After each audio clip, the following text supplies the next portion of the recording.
네, 안녕하세요. AWS에서 솔루션스 아키텍트로 일하고 있는 조성철입니다. 이번 세션은 요즘 굉장히 뜨거운 관심을 받고 있는 메타버스에 대해서 먼저 간단하게 말씀을 드리고, 그리고 이러한 메타버스를 AWS 상에서 어떻게 쉽고 빠르게 구축할 수 있는지, 그리고 구축하기 위해서 어떠한 기술 요소들이 있는지에 대해서 말씀드리겠습니다. 오늘 발표 순서는 먼저 메타버스가 무엇인지, 그리고 어떤 특징이 있는지 먼저 알아보고, 그리고 메타버스를 위한 AWS의 다양한 서비스들에 대해서 소개해 드리겠습니다. 이제는 메타버스란 단어를 모르시는 분은 없을 것입니다. 그리고 이미 우리는 메타버스란 세상에 살고 있다고 말할 수도 있는데요. 그러면 메타버스란 무엇인가에 대해서 간단하게 말씀을 드리겠습니다. 먼저 메타버스란 단어의 유래에 대해서 다시 한번 생각해 볼 건데요. 메타버스란 용어는 30년 전 미국의 소설가인 닐 스티븐슨의 소설 스노우 크래시에 처음으로 등장했습니다. 먼 미래에 등장하는 가상현실인 메타버스에서 주인공이 아바타로 제2의 삶을 산다는 내용이죠. 여기서 메타는 더 높은 그리고 초월한 이라는 뜻이고, 벌스는 현실 세계를 뜻하는 유니버스를 말합니다. 메타버스는 이것들의 합성어죠. 즉, 현실을 초월한 세계로 해석할 수 있습니다. 이러한 메타버스란 용어에 대해서 최근에 급격하게 관심이 증가하고 있는데요. 얼마나 메타버스에 대한 관심이 있는지 알아보겠습니다. 지난 1년간 메타버스에 대한 전 세계적인 관심을 보면 2020년 10월 전까지는 관심이 거의 없다가 2021년 10월 전까지는 관심이 거의 없다가 2022년 10월을 기점으로 페이스북이 사명을 메타로 변경을 하게 되죠. 그러면서 관심이 굉장히 높아지게 되었습니다. 그 이전에도 우리나라에서는 꾸준하게 높은 관심을 보였지만 전 세계적으로 보면 2021년 10월 이후로 굉장히 관심이 높아진 걸 보실 수가 있습니다. 그러면서 메타버스에 대해서 다양한 의견이 나오게 되었는데요. 긍정적인 의견도 있지만 이에 대해서 비판적이거나 부정적인 의견 또한 있었습니다. 지금 보시는 표에서 왼편에 2020년까지는 어떠한 특정 기술들이 있었는데 그것들이 2021년이 되면서 완전하게 메타버스란 용어로 통일이 된 걸 보실 수가 있습니다.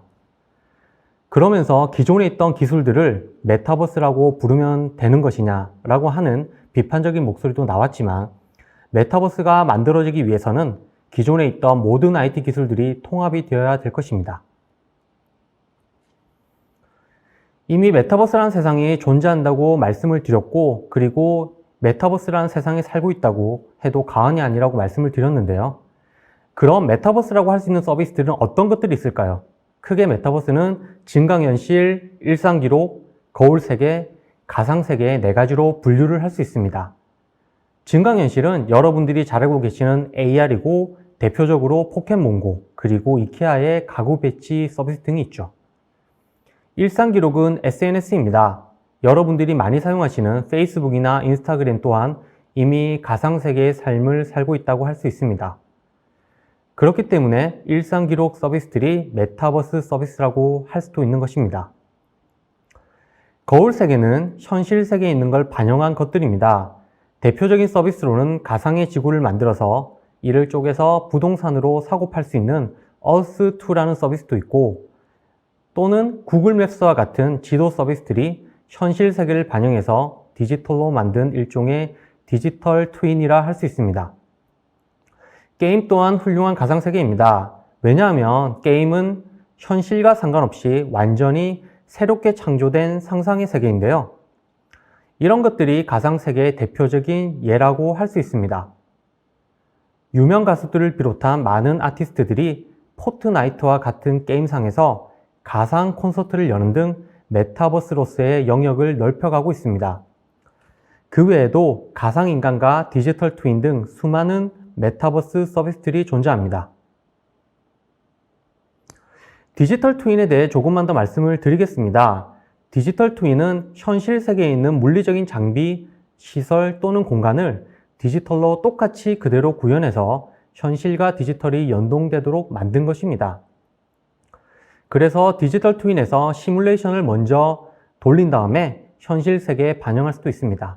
아니면 반대로 현실 세계에 있는 데이터들을 실시간으로 수집해서 디지털 트윈 쪽에 반영해서 원격지에 있는 내가 현장에 가보지 않고도 현장에 있는 것처럼 모든 정보를 파악할 수도 있습니다. 이러한 디지털 트윈에 대해서 여러 가지 솔루션들이 나오고 있습니다만 대표적으로는 화면에 보시는 것처럼 엔비디아의 옴니버스라는 솔루션이 있습니다. 이 옴니버스라는 솔루션을 이용해서 아마존의 물류 창고도 현장에 있는 여러 가지 데이터들을 가지고 동일한 공장을 만들어서 시뮬레이션을 돌려볼 수가 있는 것입니다. 오른쪽 그림을 보시면 위에 보이는 게 현실 세계의 물류 창고이고 아래에 있는 게 디지털 트윈에 있는 물류 창고입니다. 공장 또한 마찬가지입니다. 위험한 플랜트에 사람이 직접 출입하지 않고도 그 안에서 어떤 일이 벌어지고 있는지 실시간으로 볼 수 있습니다. 또는 반대로 미리 디지털 트윈에서 계획을 세우고 생산 플로우를 짤 수도 있죠. 그 다음에 그걸 직접 현실 세계에 반영할 수도 있습니다. 그리고 오른쪽 상단에 보이는 건 가상지구입니다. 똑같은 가상지구를 만들어서 지구의 기후변화를 예측할 수도 있습니다. 그리고 자율주행차 같은 경우에는 딥러닝을 이용해서 자율주행 모델을 만들게 되는데요. 이 모델을 만들 때 현실에 있는 데이터만 가지고는 충분하지 않을 수 있겠죠. 어떤 일이 벌어질지 현실에서 재현하기가 상당히 어렵기 때문입니다. 하지만 디지털 트윈 안에서 가상으로 이러한 환경을 미리 만들어 놓고 차를 주행시킨다고 한다면 그 차는 다양한 상황에 맞닥뜨리게 될 것이고 이러한 다양한 상황들은 실제가 아닌 가상에서 수천 번, 수만 번 이상 만들어낼 수 있기 때문에 훨씬 더 정교한 자율주행 모델이 나올 수가 있게 되는 것입니다. 가상인간은 2년 전부터 굉장히 유행하고 있습니다. 우리나라에도 로지를 비롯한 다양한 가상인간들이 나와서 서비스 중에 있는데요. 이러한 가상인간을 만드는 데 있어서 요즘은 게임 엔진들이 대활약을 하고 있습니다. 보시는 분들도 잘 아시는 것 같이 유니티 그리고 언리얼 엔진 같은 유명 게임 엔진들이 앞다투어서 극사실적인 가상인간을 만들 수 있는 솔루션들을 내놓고 있습니다. 지금까지 메타버스의 종류란 무엇이고 어떤 걸 의미하는지에 대해서 말씀을 드렸는데요.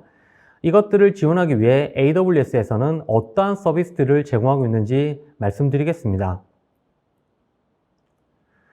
대부분 잘 아시겠지만 먼저 클라우드 컴퓨팅 특징에 대해서 간단히 설명을 드리겠습니다. 클라우드에서는 IT 리소스를 인터넷을 통해 온디맨드로 사용하고 사용한 만큼만 비용을 지불합니다.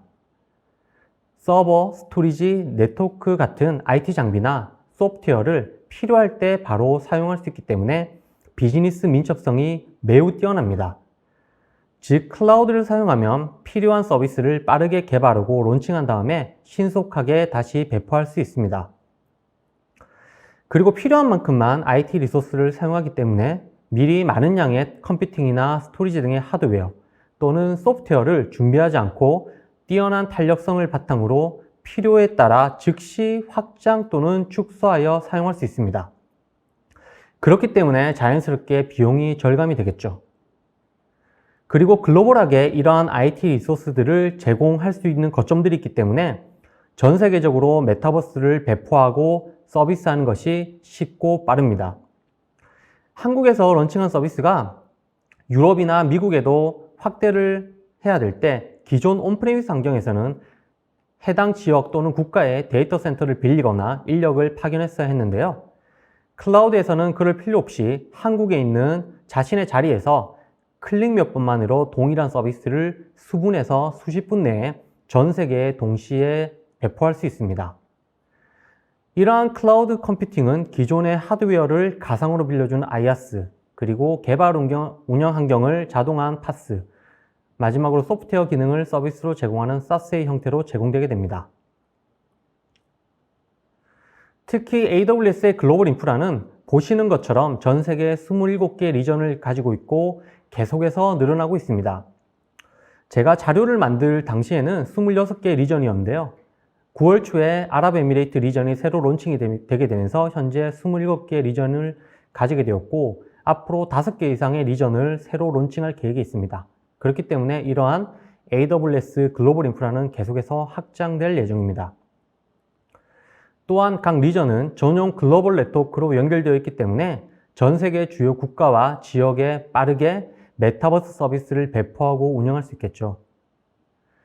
국내에 있는 서울 리전처럼 AWS는 전 세계의 데이터 센터를 미리 구축해 놓고 있기 때문에 여러분들의 메타버스 서비스를 글로벌 스케일로 매우 손쉽게 개발하고 배포, 운영할 수 있습니다.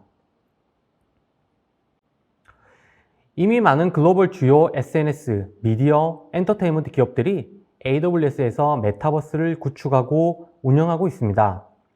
넷플릭스, 디즈니, 스냅챗, 메타, SM 엔터테인먼트, 하이브, 아마존닷컴까지 있는데요. 특히 메타의 경우에는 작년 12월에 장기 전략 클라우드 서비스 제공자로 AWS를 선택했다고 발표했습니다. 그리고 메타버스 서비스에 필수적이라 할 수 있는 AI 모델을 개발하는데 AWS를 적극적으로 활용하겠다라고 설명을 했죠. 물론 이 발표 이전에도 메타는 AWS의 큰 고객이었고 상당히 많은 리소스를 이미 쓰고 있었습니다. 메타로 사명을 변경하면서 본격적으로 메타버스 플랫폼을 개발하기 위해 기계학습 관련 다양한 실험이 필요했기 때문에 AWS와의 협력을 더욱 강화한 것입니다. 이처럼 앞으로 메타버스를 장악하기 위해서는 클라우드는 선택이 아닌 필수가 되었습니다. 그래서 어느 기업이 선제적으로 빠르게 움직이고 투자하여 결실을 거둘지 상당히 중요한 요소가 될 것입니다. 메타버스에 빠질 수 없는 것이 바로 게임입니다. 이미 글로벌 90% 이상의 게임 회사들이 AWS로 게임을 개발하고 배포하고 서비스 중에 있습니다. 국내 유럽 유명 게임사들도 동일합니다. 넥슨, NC소프트,